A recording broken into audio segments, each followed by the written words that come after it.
Well, hello there. Can anybody hear me now? Hello, hello, hello out there in YouTube land. Sorry about the offline online. I had to do a little technical glitch. Can anybody hear me now?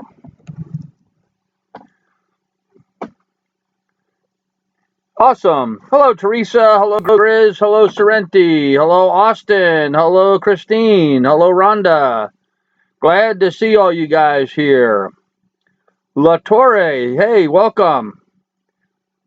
Good deal. I'm glad y'all can see me and hear me. I don't know about your feeds, but my feed is buffering. I'm going to try something here. I think I'm overpowering my YouTube. Anybody else getting buffering? Really? My YouTube speed today has been a problem. Not buffering on your end. Okay. Good deal. Good deal. Okay. Well, my YouTube, by uploading here and downloading today has been a problem. I've been getting a lot of buffering. For some reason, my YouTube upload speed is cranked back down to where it had been before. So if my picture quality isn't as good as usual, then my apologies for that. But, you know, that's YouTube for you. It seems like it's always an uphill battle with them. One of these days, you know, all of the moons and planets will line up, and we'll have a good live stream. So, how many mooses did I end up messing with? Teresa, I ended up messing with a lot of. Actually, it's not a lot of different mooses. It's my same resident mooses. I chased them the other day with my drone and chased them off the property, but they came back. They did stay off the property for a couple of days, which was nice, but now they're back, so I got to chase them again. Hello, Recycled Cottage and Garden. Welcome. Glad to see you here again. So, yeah, so the mooses have been a bit of a problem. Let's see, there was 2 of them in the yard yesterday. There was 1 this morning. They're not getting really close up to the cabin like they have. Well, I don't know. There's a willow tree just outside here, not 20 feet outside my front door, that they pretty much took down. They come up and they eat the branches. They bite the branches off the willow tree. So sometime last night, a moose got into the tree next to my cabin, but he wasn't there when I went out this morning. And that's all that matters to me. I'm just concerned about him beating up the dog. I had to laugh in the news. Somebody in Anchorage had a little Yorkie dog that actually made the news about the fact that a moose went after their dog, and like it was a big deal. And I was thinking, man, you know, for those of us who live out in the country, that happens all the time. We don't get in the news because of it.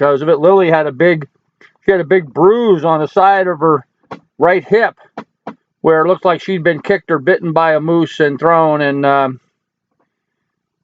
that was a couple weeks ago.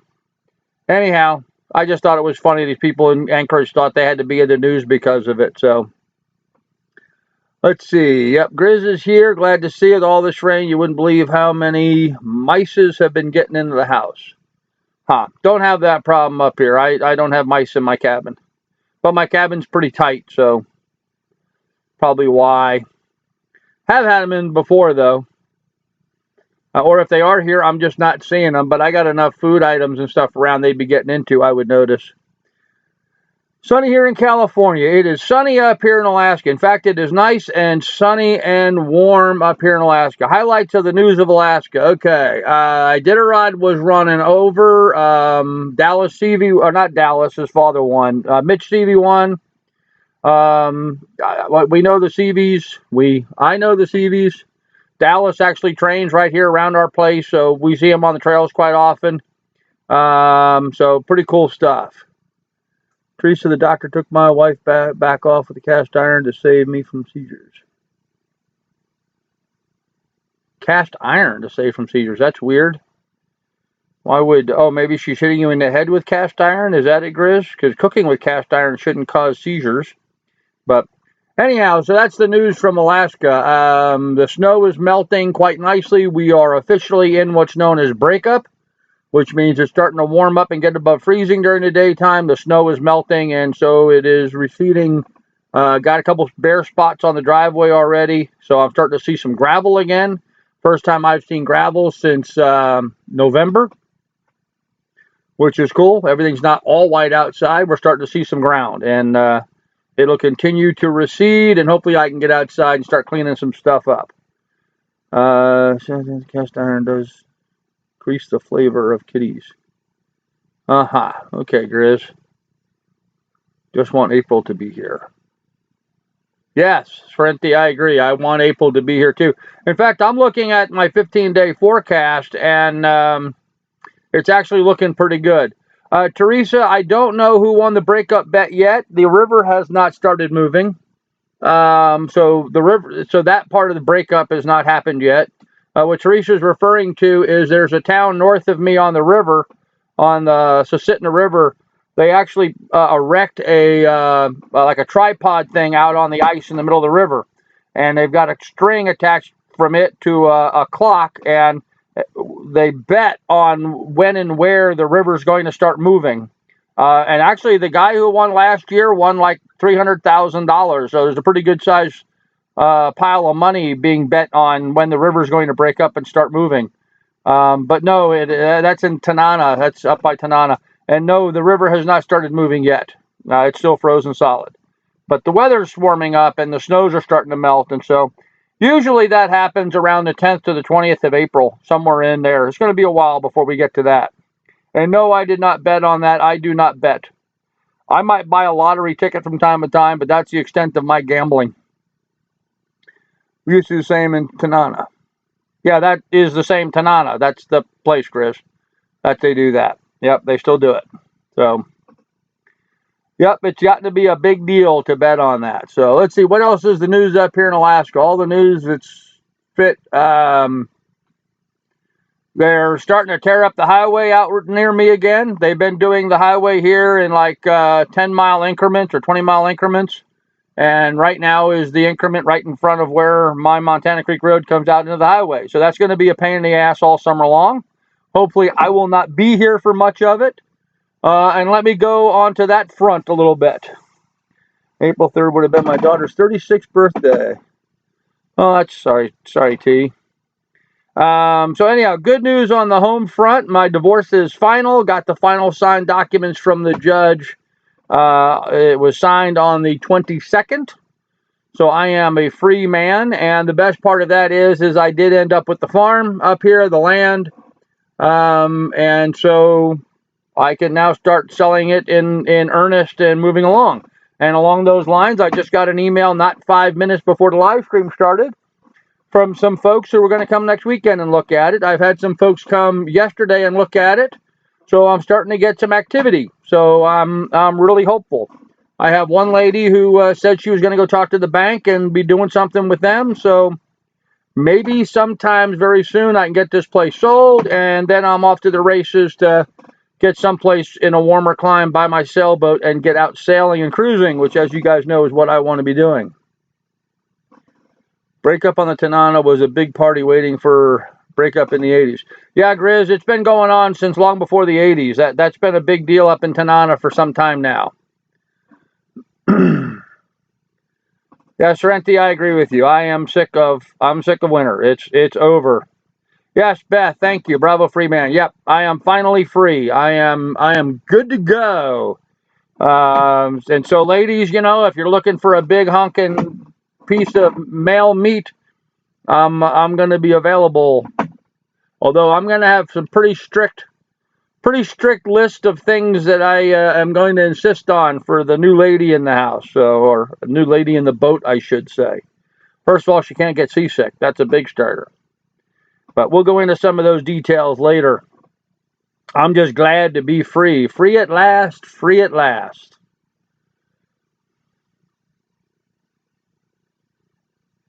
Still in the throes in my... Oh, Teresa, I'm sorry. Sorry. Anyhow, so that was that aspect of it. There was something else. What was the other thing? Oh, darn. I can't remember now. See, when you get old, I wanted to tell you about the divorce being final, showing the property, blah, blah, blah. I don't know. For the life of me, I can't tell you. So, saw the giraffe poop this week. Yeah, Austin, let's not go there. I actually called up Rhonda yesterday because I thought that damn giraffe was going to have its baby last night. I messaged her last night pretty late because the giraffe looked like it was in labor last night. It was really pushing and working on it, and then nothing. It ended up laying down, and that was the end of it. So no giraffe yet. In fact, I just looked seconds before I started the live stream, and no giraffes yet. The worst food you can eat and ruin your health is a wedding cake. Yeah, I hear that. Recycled Cottage, I'm sorry, you can live through me vicariously as I'm out on the water, because that's exactly what we're going to be doing. Yes, Beth, it is pregnant. Yes, Rhonda, Craigslist. I'm putting a bunch of stuff on Craigslist. Although, I was talking with a nice fella up here on Friday, an auctioneer, and he was suggesting maybe I just wait till I have the property in contract and get ready to close, and then have him come down, and you know, he'll have to come down and do some work organizing stuff and getting pictures and listing it all, but having an auction. And the idea of having an auction is pretty appealing to me. Just get it all over in one day, get everything put outside and get it all gone in one day. I'm going to take those items that I want and need on the boat. I'm going to put them into my truck or into a small trailer I may buy, and then just have them clean house and get everything else out of here.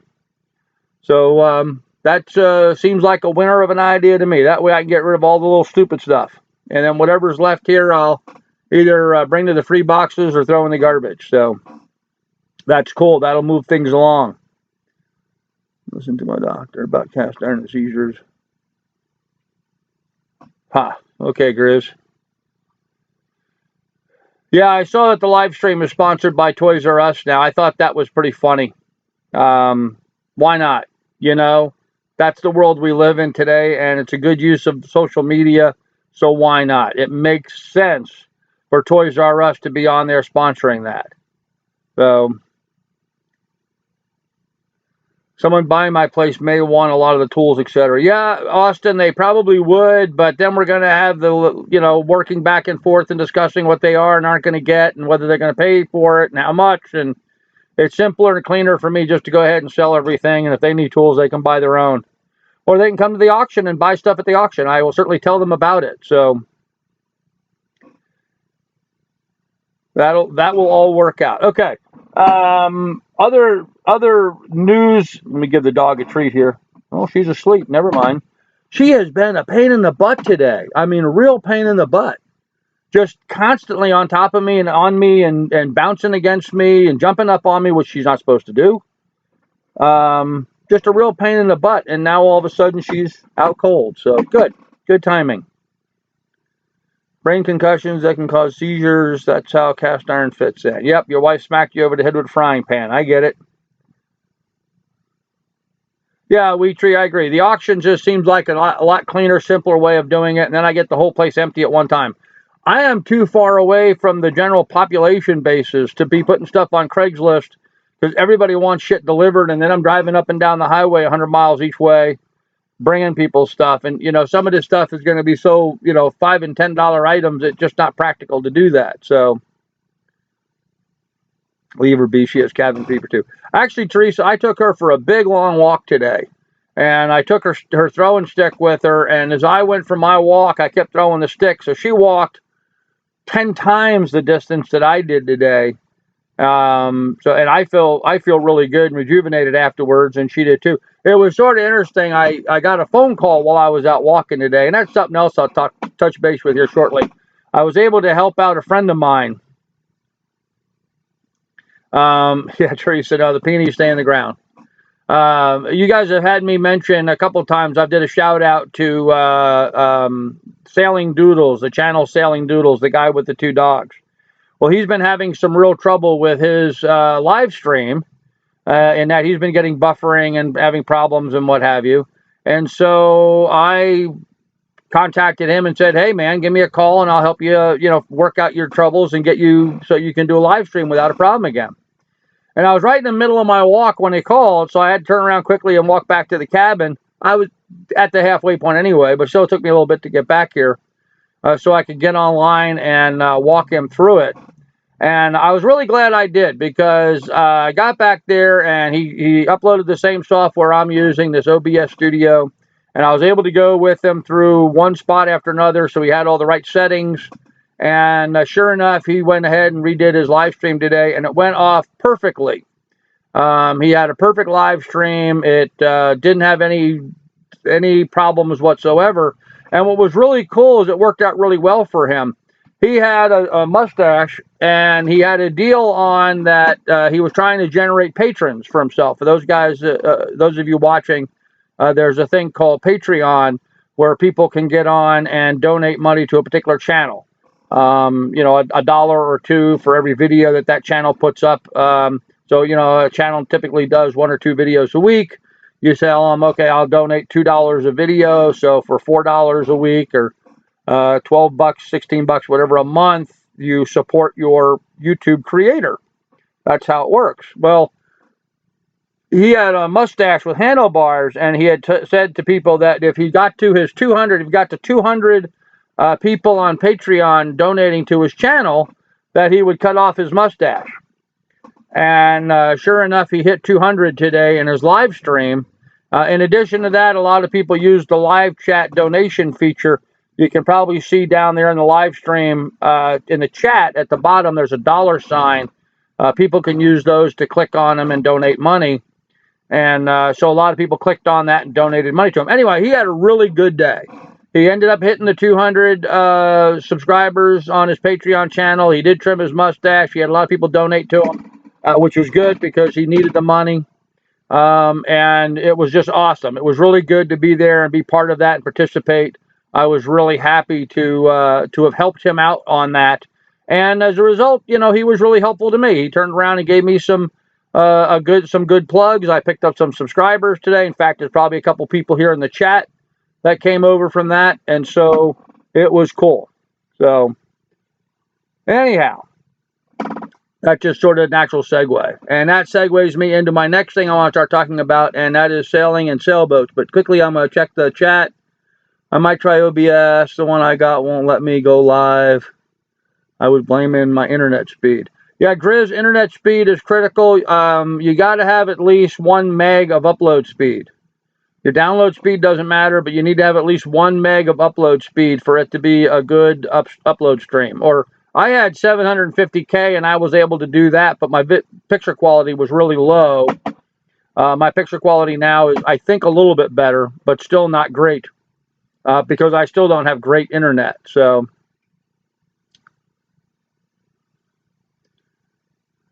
let's see.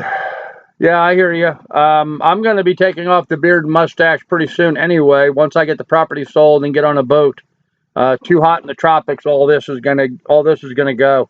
I also don't like it when I scuba dive, because the hair tends to let water in. It leaks. It causes it to leak. It doesn't get a good seal. So, hey, Rain, welcome to the chat. Glad you made it. Cool. Glad you're here. So anyhow, one of the things I wanted to touch base with, now that I've got the divorce finalized, and now that I've got some people on the hook looking at the property, I'm kind of putting it in high gear looking at some sailboats. And I was going to try to do a big production on here today, with, you know, uploading some pictures of different things so I could explain it to you and talk to you about it. But I got distracted watching the chat and the live feed from Sailing Doodles today, so I didn't get that done. So I'm just going to try doing this without the benefit of charts and graphs and pretty pictures for you to look at, if you'll bear with me. So anyhow, looking at a sailboat, I don't have a lot of budget, so I'm going to have to buy something pretty cheap. And to give you an idea of what I'm talking about, I'm pretty cheap. I mean, like, I'm hoping to spend under $40,000 on what I buy. Will you take Molly on your boat? I don't know who Molly is, but I will take Lily. That's okay, Richard. Lily is her name, Lilly, Miss Lily. And yes, Miss Lily will definitely be going sailing with me. I will be using yes, Austin is correct. Use a website like Speed Test, Grizz. That way you can check your upload and download speed. Sorry about that. I didn't see your message in there. Thank you, Austin, for jumping in. Yes, Miss Lily will be going with me. I'm looking for something around 40 feet, maybe a little less than that. Siren. Oh no, tornado in Columbus, Ohio. Bummer. And you know, for those of you guys that don't understand sailboats, let me give it to you in terms that you probably understand. Most of you have probably been on an RV, a recreational vehicle. Sailboats are the same thing. They float in the water instead of drive on the ground. They have a head, which is a bathroom. They have a galley, which is a kitchen. They have living areas. They have sleeping areas, much like your house. In fact, the sailboat I'm looking at buying will be about the same size as the cabin I'm living in. My cabin I live in up here in Alaska is a 16 by 16 dry cabin. So it'll be about the same size. But it'll have all the same things. I'll have a kitchen. Actually, it'll be better than my cabin because it'll have running water, which is something I do not have up here. I live in a dry cabin right now.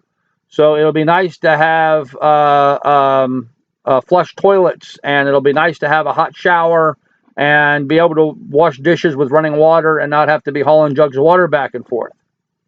So that will make a big difference.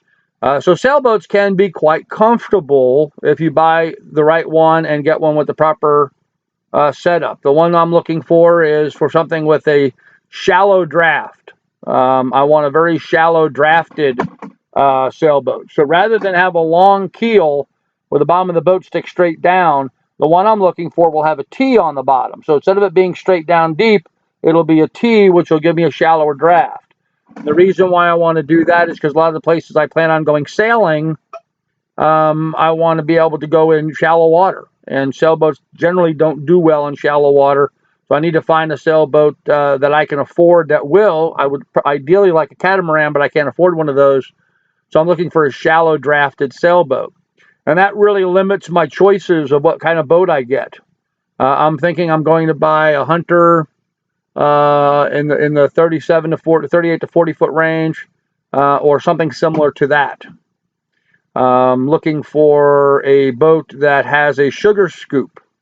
And what that means is the back of the boat, I don't know how I could demonstrate this. The back of the boat, let me use a water bottle here, okay? Back of the boat's typically shaped like this. Here's the water level and the back of the boat's flat. The back of the boat that I want will be angled like this and actually have a stair steps going down to the water. That's called a sugar scoop. Only on the back of the boat. And what that allows me to do is to get in and out of the water easily with my scuba gear. Because for those of you guys who've been watching for a while, you know I carry a lot of scuba gear. I have a lot of scuba gear with me, so I'll be doing quite a bit of that.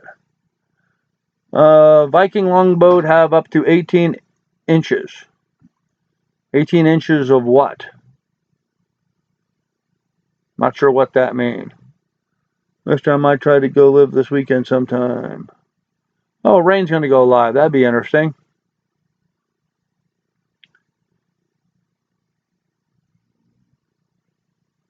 Okay, you guys are, hey, Yankee Living, welcome. Glad you're there.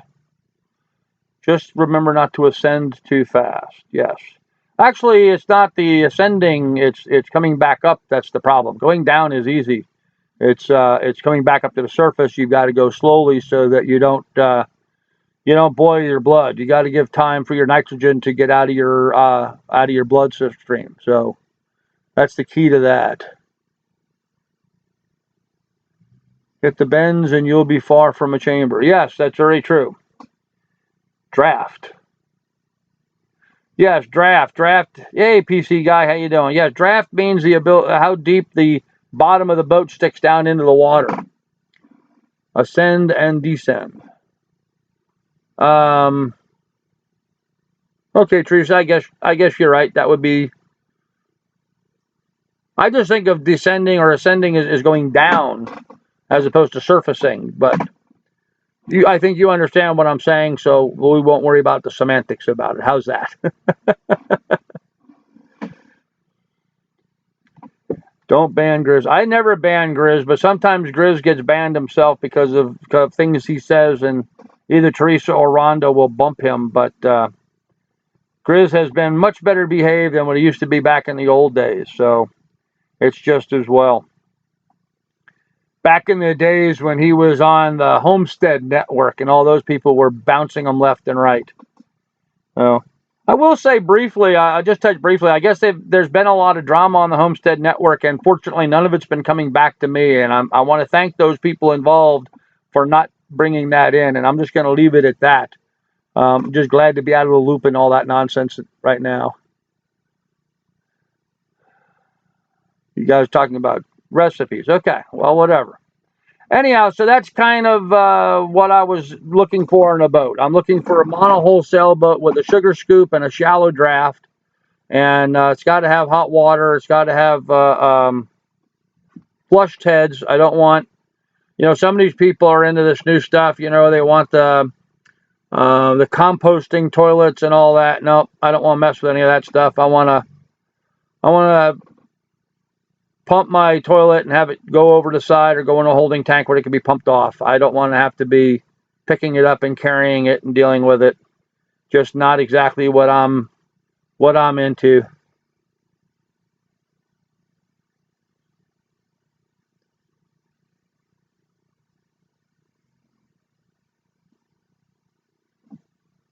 Cool. I'm glad you're out. And everyone's having a slow learning curve, but it's happening. Good deal. Question for y'all: is anyone having comment notifications not showing up in your email? Comment notification. I'm not sure what you mean by that, Lanky Living. Are you getting notices about the live stream in your email that I'm gonna, when I schedule those? What do you do with the human waste process? Okay, Teresa, there's, first of all, on a boat, little short lesson. If it doesn't go through you, it doesn't go into the toilets on a boat. So you can't flush your toilet paper because it'll jam up stuff. The plumbing systems are not designed for that. So, but other than that, you have a flush toilet. It's a hand pump flush toilet on the boat. It will either do one of two things. If you're offshore, it'll pump it directly off overboard, out into the ocean. If you are in shore, coastal land, then you pump into a holding tank. And when you get to a marina, you can have your holding tank pumped out and emptied that way. That's typically how things are handled on a boat. Some people, for whatever reason, remove perfectly good working marine heads and then replace them with a composting toilet, and I just don't understand the mentality behind that. But there seems to be a lot of this. There's a lot of these cruising channels right now that are doing really dumb stuff.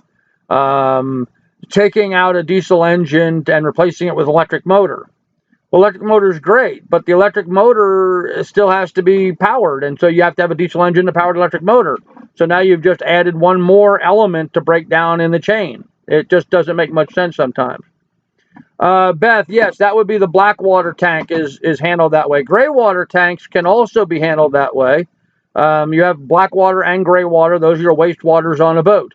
A lot of the gray water on most boats is pumped directly overboard, even inshore. So if you're in a shower, for example, and you're showering on the boat, the wastewater coming off your shower will get pumped directly over the side. But there are some boats that do have holding tanks for the gray water. It just depends. So it depends on your boat.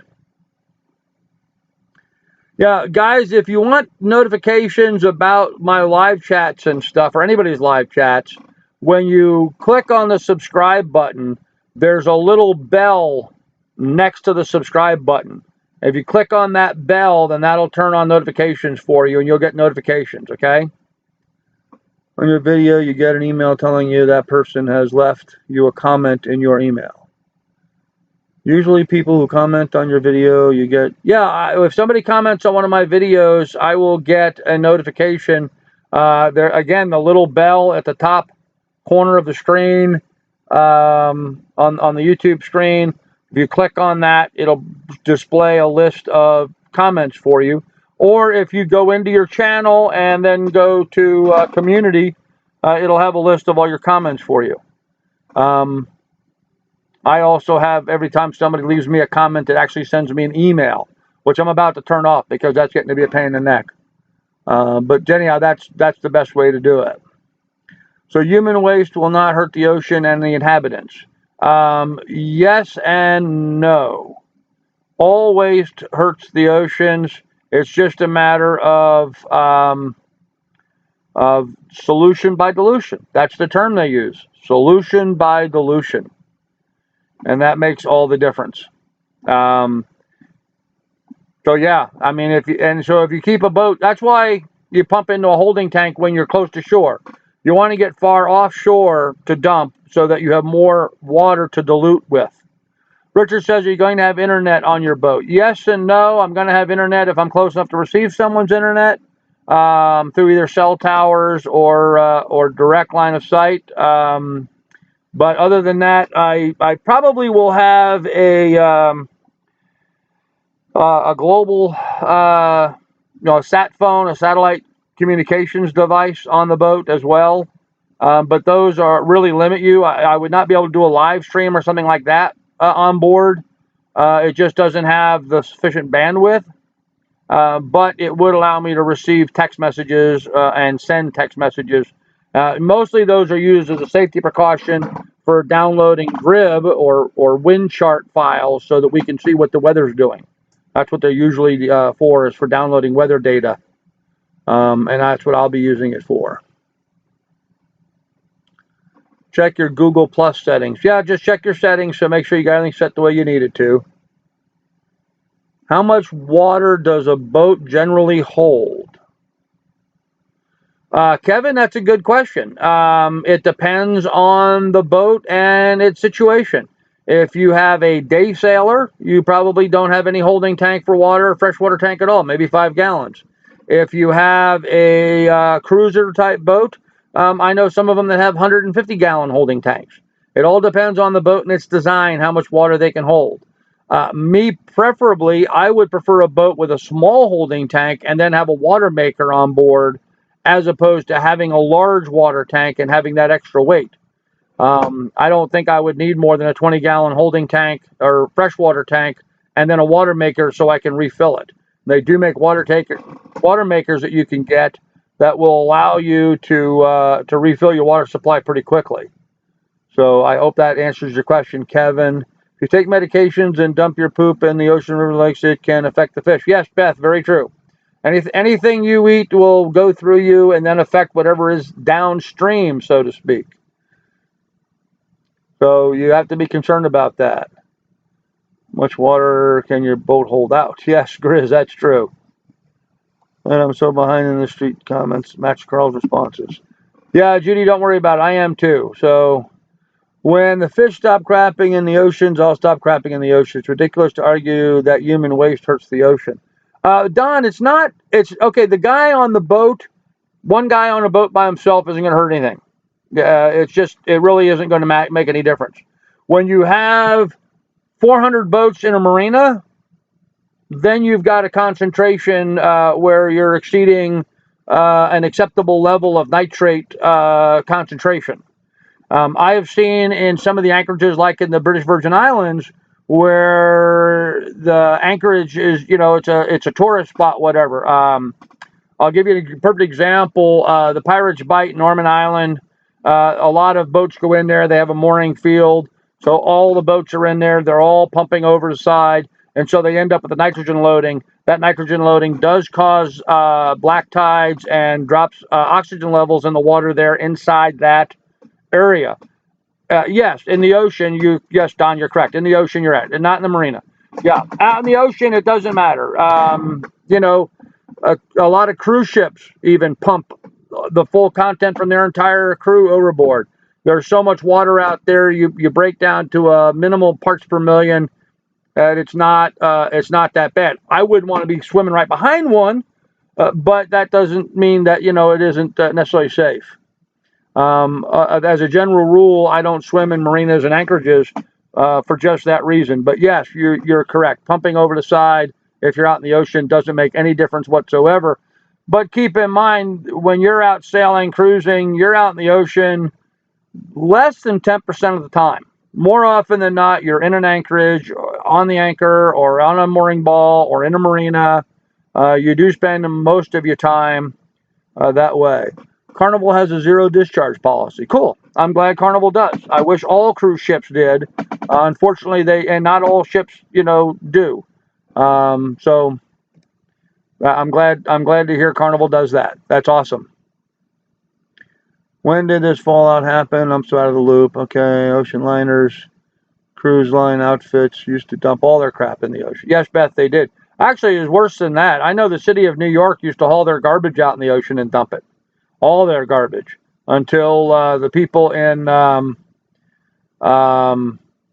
New Jersey were complaining about waste washing up on the beaches and stuff. And they finally sued the city of New York and got them to stop doing that. So trains used to dump directly on the tracks too. Solution by splatter. Yes, Rhonda, that is true. They used to do that. They don't do that anymore, but they used to.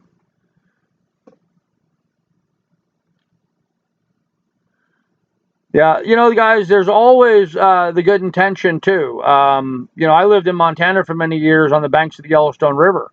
And I know, as an example, the city of Gardner, Montana, or in the park there at the north entrance of Yellowstone, where there's a lot of motels and that kind of stuff. So there's a big sewage system there. They treat all their waste before they dump it into the Yellowstone River. And sometimes stuff happens. They had a pipe burst and dumped millions of gallons of raw sewage into the Yellowstone River.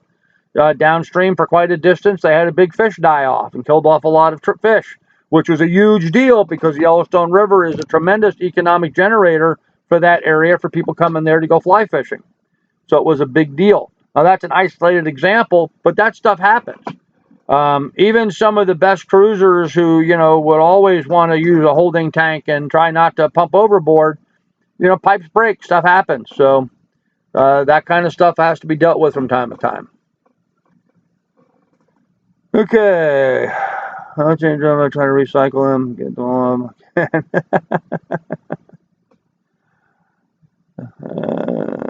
Okay.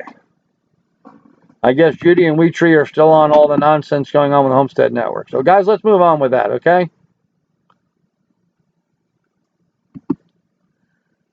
Okay, so what else is new and exciting up here in Alaska? Very little. Sun's out, it's warming up. People coming to look at the property. In fact, I'm way behind. I gotta get more dishes done. I got garbage outside I got to pick up. Now that the snow's coming off, I really got to get going cleaning up outside. But I'm hopeful that I can get out and go cruising pretty quickly. Then amassing a huge shopping list for myself of stuff to buy for going out sailing. Fishing behind them big ships, you can catch lots of brown trout.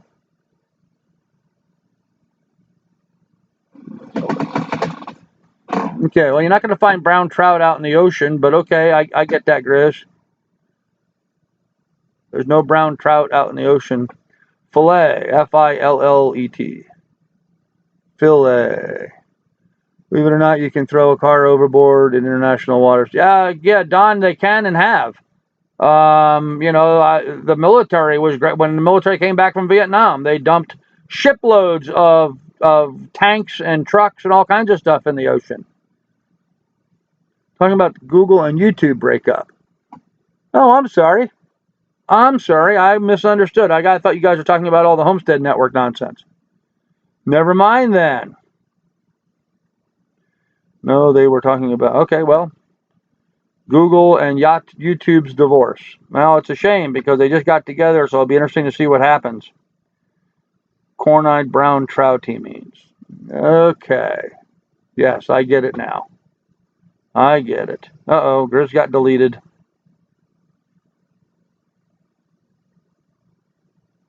Okay, Grizz was timed out. Oh, sorry, Grizz. Yeah, actually, Teresa, they talked about launching garbage out in outer space and letting it burn up as it re-enters the atmosphere. That's great. That way, just little tiny particulate matters of trash shower down on top of everybody.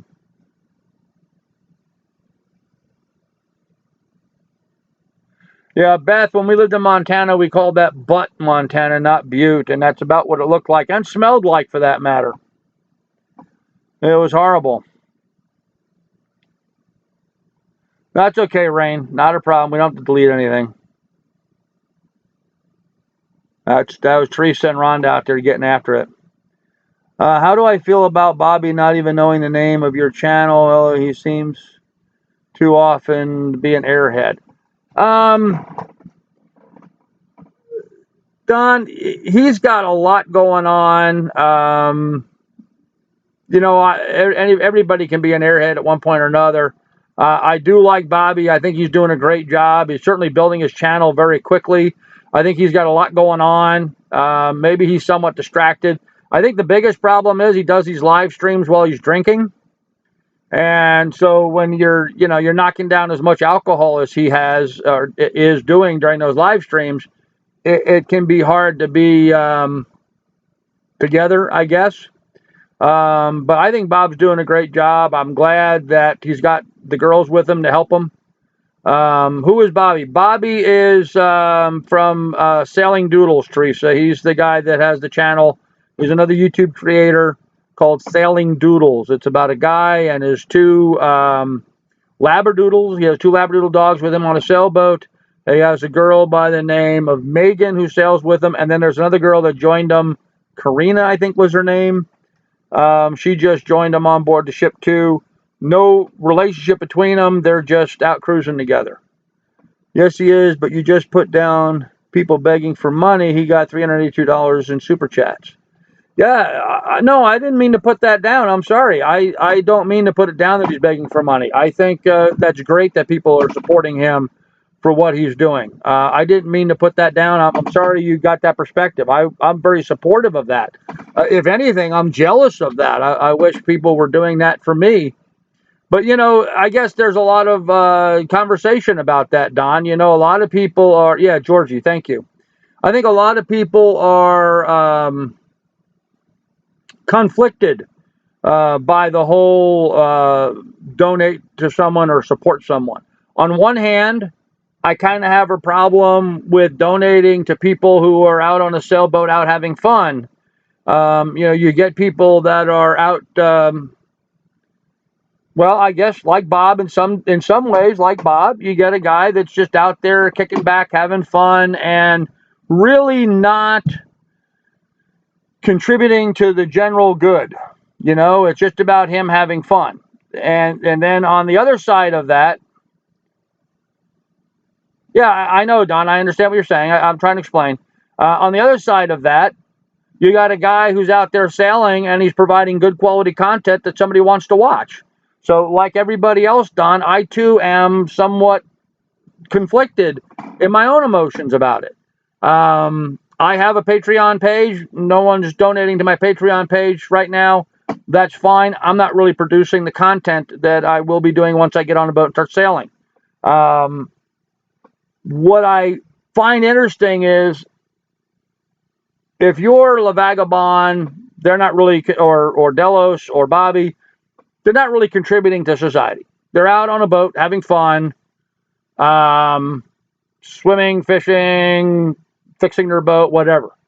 It's not a charity, if you understand what I'm saying. You know, it's not. They're not. You know, curing cancer. They're not fixing anything. They're not saving the whales, or, you know, they're not doing anything positive. They're just out having fun. Now, with that said, though, they are providing quality entertainment. They are providing content that people want to watch, and that has value. So I guess it's a matter of terminology. We really shouldn't be calling it. Judy, no, he doesn't drink while sailing. He drinks while doing live streams, not while he's sailing. He does have a sailboat, but not at the same time. It's a fine line, and I think it's a matter of terminology. You know, we're not really donating. We're becoming a patron of someone, patron of the arts. Whether it would be Michelangelo or Picasso, these guys were able to live because some rich person supported them financially, so they had the time and the resources. Someone was buying the paint and the brushes and the canvases. Someone was buying the stone to be carved and the hammers and the chisels. Someone was supplying all that to them so that they could create the art that they created. And so that's no different than Patreon. Someone is providing the money for Bobby and La Vagabond and whatever so that they may go out and provide the content that they're providing. Great content. The guy's got money. No mention of Patreon or other donations. I've seen some of Zatara, and hey, there are some people out there that have lots of money that are just going out and making some content, and that's great. I'm glad they're doing that. SV Delos would make more money if there was a non-pixelated version. Austin, that's a fine line. There's actually some people that complain about them showing too much. And so if you notice, you'll see that Delos is actually curtailing a lot of that kind of content. They're not, and for those of you that don't know, Delos is a sailing boat with a bunch of young girls on board, or at least they used to, and those girls would oftentimes be out on deck topless. And so to meet the legalities of being able to broadcast on YouTube, they would pixelate and cover up their boobs so you couldn't actually see boobs. You would see little pixelated areas. But there's a growing group of folks, supporters that are that's not why they watch. Personally, I think most women, most men, most humans look better with some clothes on.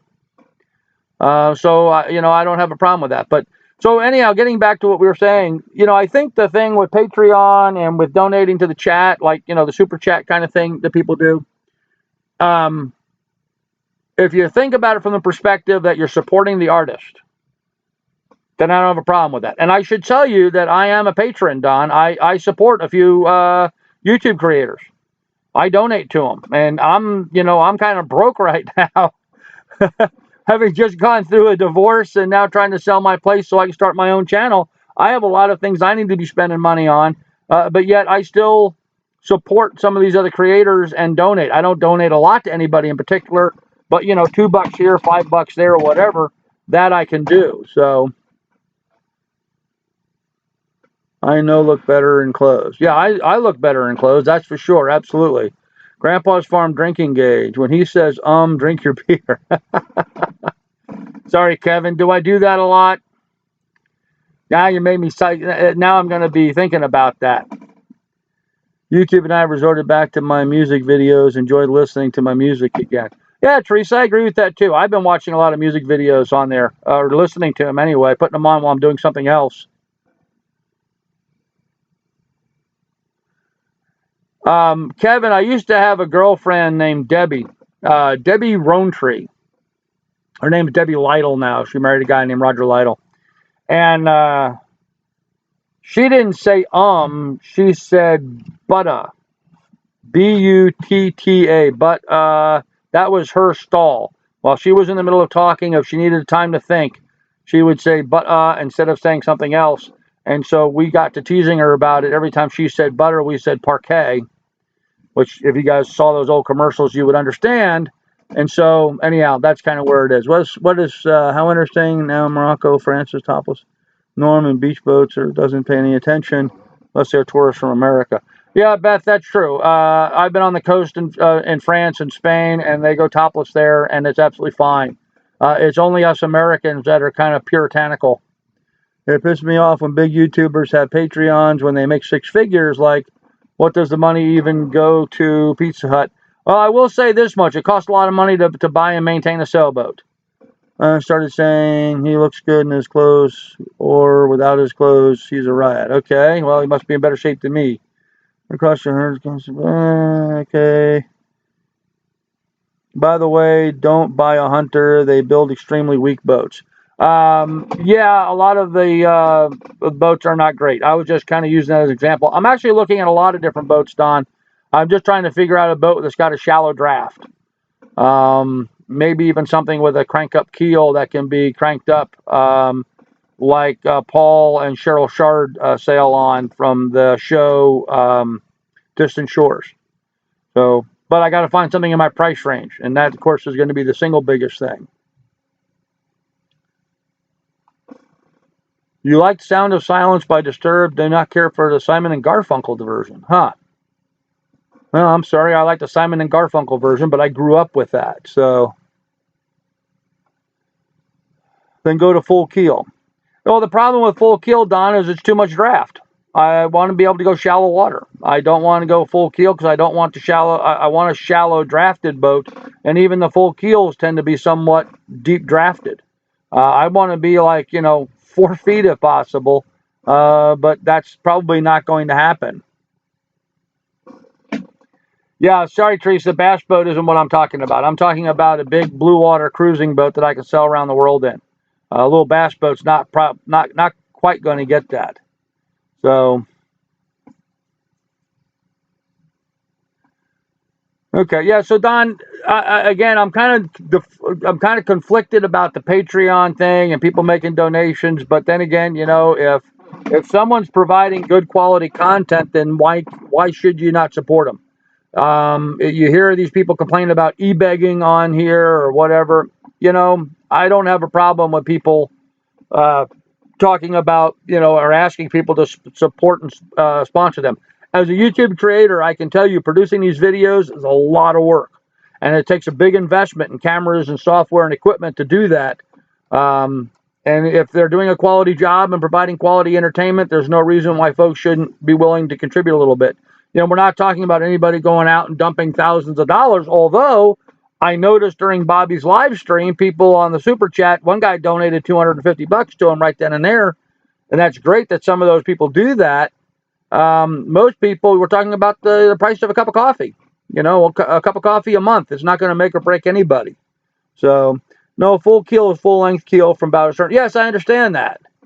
They are shallower draft than a fin keel. That's true. And I would like to go that route. I really haven't seen too many of the full keel boats that are still that shallow drafted. I guess, I just got to do more homework with it. The biggest problem I'm going to run into is I'm probably going to end up buying something more for the sugar scoop than the keel. I haven't seen a single full keeled boat. Of course, keep in mind, full keel boats are usually older manufacturer. They don't make too many of them today. To me, the depth of the keel is a critical factor, but more critical than that is I need to have a boat with a sugar scoop. I'm a big fat guy right now. I'm losing weight. I'm doing great with that, but I still need a boat I can get in and out of easily from the water because I do a lot of scuba diving and I like diving straight off the back of my boat. So I don't want to have to climb up a big high-sided boat to get in and out. Have you looked at Pacific Sea Crafts? Yes, at this point, I've looked at every manufacturer boat. I have been dreaming about this and planning about this for years. I have been to, I won't say hundreds of boat shows, but 70, 80 boat shows probably in the last 10 years. And so I've looked at a lot of boats. And so I have a pretty good idea of what I'm looking for. I mean, my ideal boat is a Lagoon 440 catamaran. If I had the money, that's what I would buy. I don't have the money. So do I plan on having a dive compressor? Yes, absolutely going to have a dive compressor on board. I'm not worrying about going big. I'm thinking one of the little Bowers, the little Bowers I can buy for like $3,000, $3,500, whatever, $2,500, somewhere in there. If it takes me 20 minutes to fill a bottle, that's fine because I need the surface time anyway. And if I'm diving with a partner, which I will be doing, then that gives me 40 minutes to refill bottles, and that's great because I'm going to need the surface time to off gas anyway. So those work for me. So yes, I will definitely have a dive compressor on board. That is an absolute. To me, there's no reason to even have an underwater camera unless I have a dive compressor on board. So that is definitely on my needs list.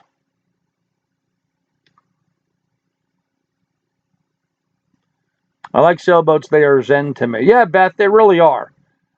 There's something magical about getting out on the water, and yeah, you use a motor for getting out of the anchorage or whatever, and away from the shore, and to head up into the wind. But when you pull the sails up and you start sailing and you shut that engine off, there's just something magical about that.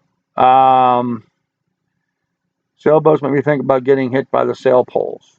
I think what you're referring to literally is the boom, which is the bottom of the sail. It moves back and forth and get knocked in the ocean. You'll learn very quickly how to work around those. The only off-gassing I do is when I pass gas. Well, Beth, you don't change too much in elevation. When you go underwater and go down deep, the pressure of the ocean tends to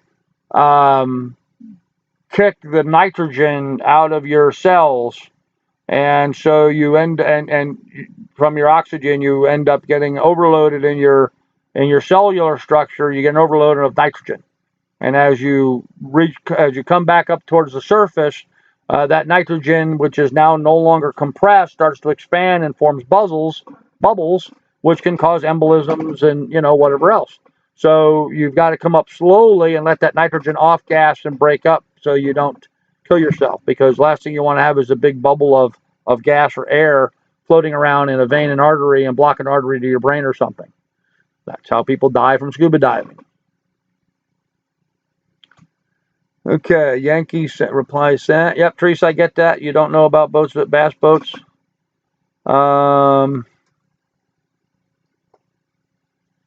Tiny bubbles. Yeah, I like tiny bubbles in the sea. I just don't like tiny bubbles in me, especially when I'm surfacing. So, when I grew up and learned to scuba dive, which was years and years and years ago, we would ascend to the surface. We would work our way to the surface and just watch our bubbles. We would blow some bubbles out and we would follow those up. We would always surface at a speed slower than our bubbles would raise.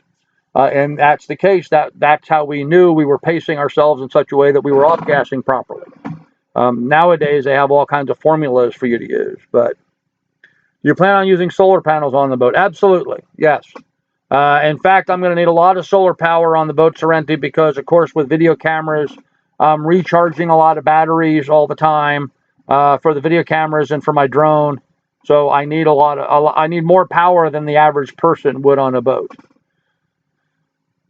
Josh's going to need a bigger boat. Yeah. I just got done, actually, I had my TV on here. I just got done watching a interesting special they had on sharks. One of the very few television shows about sharks that was not Jaws, oh my God, they're big vicious animals that are going to jump out of the water and bite your head off. It was a much more realistic look at sharks. I've done a lot of swimming in the ocean. I've swam next to and around a lot of sharks. They are not big vicious beasties out to get you. Not to say that people aren't attacked by sharks all the time. That happens, but it's not generally what they do. Beth, no, I don't get seasick. Well, I don't generally get seasick because I'm usually running the boat, so it's not much of a problem with me. I violated a deco stop from 105 to 70 feet a few months, and I damaged the nerves in my elbow. Took 6 months to heal. Yeah, I could believe that, Don. The nerves in my elbow. How did it affect the nerves in your elbow? You had gas in your elbow that affected a nerve, I guess. Deco stopped from 105 to 70 feet. Huh. Okay. Took 6 months to heal. I didn't know nerves healed. I thought if you had nerve damage, you just had nerve damage. The original Jaws is the only one I liked. Ah. Yeah, well, Jaws is just television. It's not really a TV show. Spent yesterday testing. Oh, really? PC guy. Very cool. What was it you were testing? One of the things I've seen looking at for the sailboat that I really like, the main sitting area outside on the deck of a sailboat is called the cockpit. That's where you sit around the cockpit. And they have these covers that go over the top of them, which are generally called a Dodger and a Bimini. That's the roofed over area there. Usually cloth, fabric, usually anyhow, waterproof fabrics. And they're flexible, obviously, since they're fabric. So I saw these solar panels that are flexible that you can lay out on the fabric and actually sew it in or attach snaps or something so it attaches to the fabric, and it's a flexible thing. I thought those were pretty cool. So I'll be looking for a very large array to set up on the sailboat. I'm probably thinking I'm going to need 1,000 watts of solar power in order to maintain what it is I'm going to need. So gas probably on the spine. Gas bubble on the spinal cord will cause that. Not getting chamber takes a long time to get rid of. No, you don't need to go into a chamber when you're diving unless you come to the surface too quickly. You can dive down to 105 feet and come back up to the surface without having to go into a chamber. You just have to stop and off gas along the way. You got to take your time and go slowly. There are certain rules about that, I guess, if you will, suggestions, I guess, for lack of a better word. And so you follow those, and you're usually pretty safe. I'm starting to collect solar panels to use when my power goes out, or even in my car. Cool. When there really is such a thing as solar, it's been dodging us there. Yeah, Chris, I hear that. Yeah, the bends affect joints. My computer said to stop at 70, but I was in a group and I ignored it when I got to the surface. You're right, able. Computer said seek immediate medical attention. I sucked. It sucked. This was in August. My elbow just how? Yeah, Don, I've never thought about doing a stop at 70 coming up from 105. But why not? If you have the air time, why not? I oftentimes will just stop and hang out in the water column and look around. I've never been bent. And guys, that's what that's called. It's called getting the bends when you come up too quickly and you get an air embolism, a gas embolism. But I'm a slow diver. I don't jump down and jump back up quickly. So I usually take my time, and so therefore I'm able to off gas quite cleanly. But yeah, I could see where that could be a problem. And so, if I'm understanding correctly, then the nerves healed up and it stopped hurting, or did you have any loss of senses to touch? Can you still feel everything? Same picture. Cool. Grandpa, I thought it was beans that gave one the bends. Nope, beans do not give you the bends. Beans just enable you to play the boot flute. Takes a while for your body to get it dissolved. Interesting. Depends on how long you are at 105. We did the devil's throat. Yes, it finally stopped hurting. Yeah, I mean, anytime, it's always the combination of depth and time. How long you are down and how deep you are, that combination. Actually, you can go down to 105. You can go down to 200 feet if you come straight back up. You can just go straight down, straight back up, not a problem, and not have to make a stop. The free divers do that all the time. Quite often they experience what's known as shallow water blackout when they do that, but that is done all the time. But yeah, if you're going to go down to 105 and hang out there for a while, you're going to need to come up slowly and off gas. So you need to make sure you have sufficient air. One of the things I'm thinking about doing is changing my rig over. I swim with a single 80 cubic inch tank. I'm actually thinking about doubling my rig and putting 280 side by side to give me more bottom time. The thing is as hard as I breathe, I go through my 80 pretty quickly, and I guess that sort of stops me from ever going too deep too long just by virtue of that. So I don't know. I'm again conflicted over whether or not I'm going to do that or not, but I've been giving it some serious consideration, going to a double tank rig just so I can get more downtime. If I do that, I'll have to obviously pay a whole lot more attention to what I'm doing down there. So, it's funny. Earlier today I was working on a list of all the things that I want to take with me and that I need, trying to put together a shopping list. And I was doing that to get an idea of how big a trailer I need to store my stuff in for right now. Because all the stuff that I want to take with me, I'm going to put into that trailer so I have it all in one place. And I decided I need like a 10 by 12 trailer to store all that stuff. Because I want to pick up things like the outboard for the dinghy. So I've got a really good outboard, the dive compressor, a generator to have on board. So I've got a generator for powering up batteries and stuff like that. And then storing all my, you can't see it in here, but I've got my scuba gear, I've got my free diving gear, I've got my snorkeling gear. I must have 10 sets of snorkeling gear I found.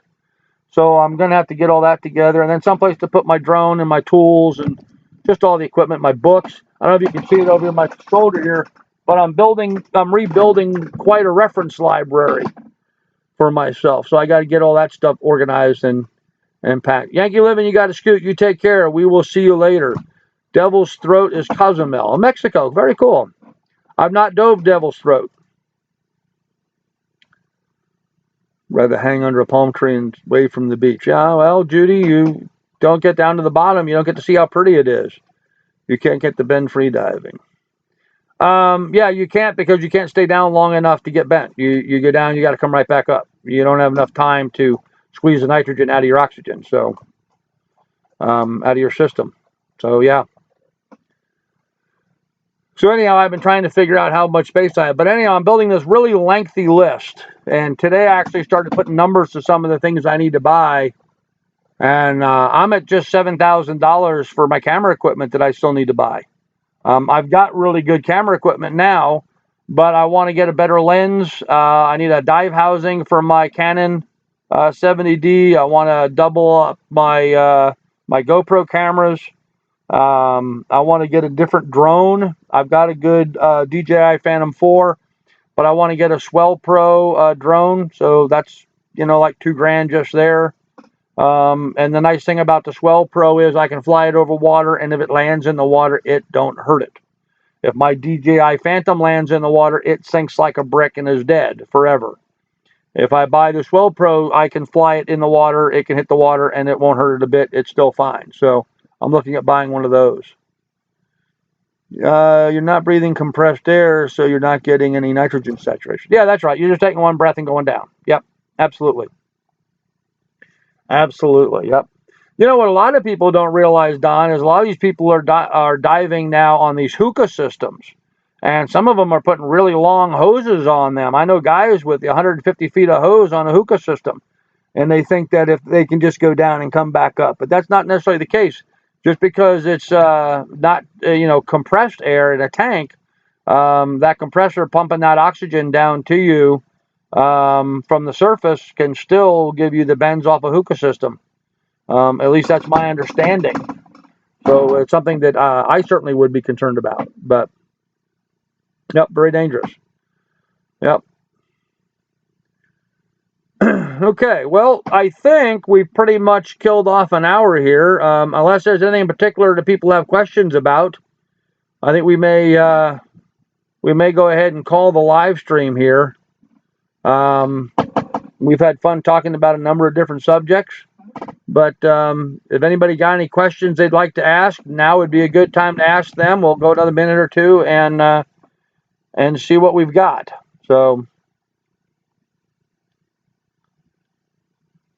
in the meantime, I'm going to look around at some stuff.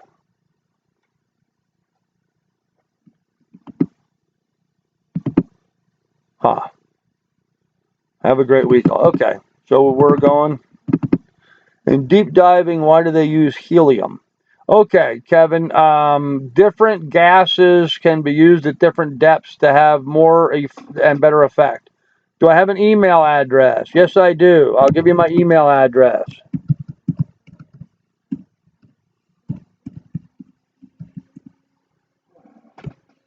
There's my email address, so you can have that. So yeah, there's a combination of gases, like nitrox is often used, and helium is often used at extreme depths. Why are they used? I don't frankly know the chemistry behind why those other gases are used. I do know that they use, and it's not pure helium, they use a helium-oxygen mix. I believe at the different depths, it breaks down differently. Other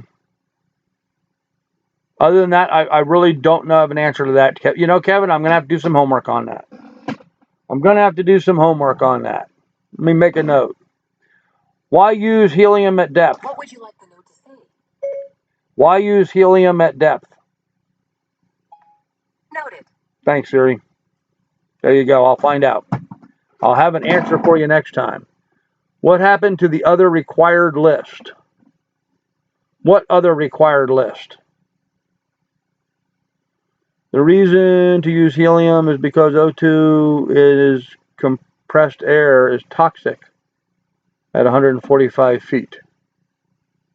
Ah, I see. Okay, that makes sense. You can sing the Bee Gees karaoke. Yes, that's true. Hey, Critter T, nice to meet you. Yeah, Don, I forgot about that. Yes, under severe compression, the O2 levels get too high and it becomes toxic. Like anything, too much of anything. And so I believe by using nitrox and by using helium, they can change the mixture level and keep the O2 in sufficient safe quantities. So it's not that they're running straight helium; they're just adding helium to the compressed air well, again, solution by dilution to dilute the amount of oxygen that's in the tank, so that at depth it's not a problem. So I do know that quite often when guys are diving really deep, they'll switch.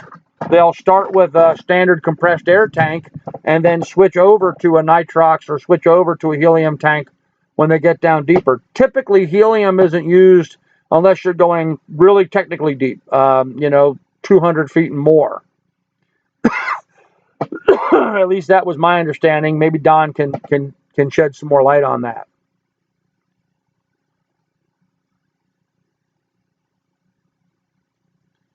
Nitrox becomes toxic at 60 feet. Okay, so you have to use your oxygen till you get down to 108 and then use nitrox so that you can go deeper. Is that what you're saying? Because I've dove on just compressed air down to 100 feet before. Actually, I've been down to 150 on just compressed air.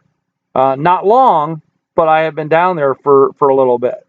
So you're saying 108. I'm going to have to check the charts. I've not looked at the charts for a long time. Again, when I first learned how to scuba dive, I was in high school. And so that's been a day or two, That's been a day or two ago. So I need to do a refresher on my gases. So thank you, Don, for sharing that. All good information. Okay, well, unless there's something else that some folks want to talk about, I think we're going to go ahead and end this live stream here. I promise, I know I've been saying this, I will have a program with visuals prepared for next week. So I'm going to have some examples of different things I'm looking at, sailboats, and I'm going to show you some pictures of what some of the sailboats look like so you guys can have a better idea of what I'm dealing with here. Nitrox is a mix of higher percentage of O2. It reduces the nitrogen mix in the bottle. I see. Okay, so by adding the nitrox, wait a minute, nitrox is a mix of higher percentage O2. Okay, so the nitrox actually is less nitrogen, more oxygen. Good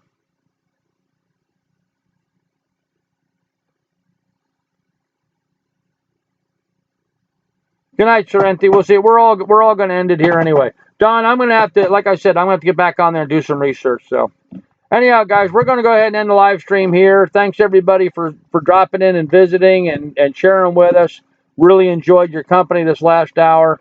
If anybody has any questions, please, email me or let's talk about it next time. Anyhow, we will talk to you guys all later. You guys have a really good day. And for those of you that have asked for it, real quickly, how about them toad suckers? Ain't they sappy? Sucking them toads all shore make them happy. Hug a mug of toad suckers way down south. Sticking them sucky toads in zay mouth. I'd be a toad sucker knowing a duck it. You just find an old toad and you rear back and suck it. Good night, folks.